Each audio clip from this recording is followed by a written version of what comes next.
چھوڑنے کے چکر میں بھی ہے لیکن قبضہ نہیں چھوڑ پا رہا ہے.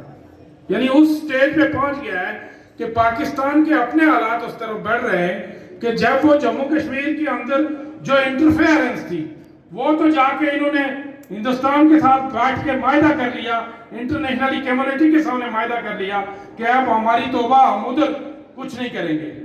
لیکن جو اگلا مرحلہ ہے کہ یہ ہماری جو تقسیم اور ہماری بندر بانٹ کے جو فیصلے ہو رہے ہیں اور ایک بونڈے طریقے سے ہم سے جان چھڑانے کے لیے جو کچھ ابھی ہونے کی طرف جا رہا ہے, میں سمجھتا ہوں کہ ہماری آزادی کی منزل دور نہیں ہے. لیکن مسئلہ صرف یہ ہے کہ ہماری آزادی کی بات کو جو ہے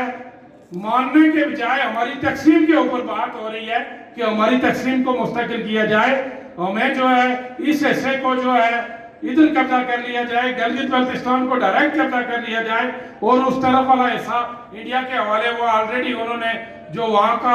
رئیس ہے جو خود مختاری تھی یا تھوڑی بہت آٹونومس پوزیشن تھی وہ بھی ختم کر دی ہے. تو اس لیے ہم سب کے لیے یہ ایک لمحہ فکریہ ہے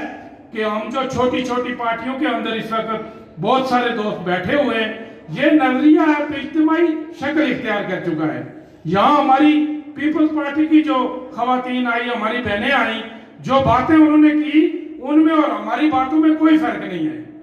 اسی طرح سے آپ اگر مسلم کانفرنس کے لوگوں کو یہاں لا کے کھڑا کریں گے تو ان کے اور ہماری پوزیشنوں میں فرق نہیں ہے, ہماری پارٹیوں میں فرق تو ہو گیا ہے. لیکن جب جموں کشمیر کے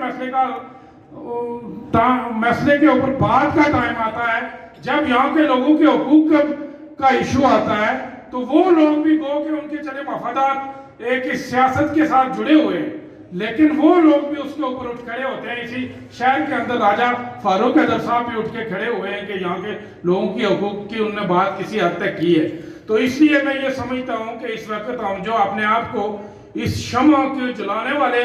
ایک قافلے کا ممبر سمجھتے ہیں, یہ ہمارے لیے بہت زیادہ ضروری ہو گیا ہے کہ ہم اس اپنی تحریک کو, ہم اپنے نظریات کو عوامی نظریات کی ایک شکل دیں, ان کو عوام کے اندر لے جائیں. ہم ان لوگوں کو ٹارگٹ نہ کریں جو مختلف سیاسی پارٹیوں کے اندر بیٹھے ہوئے ہیں, بلکہ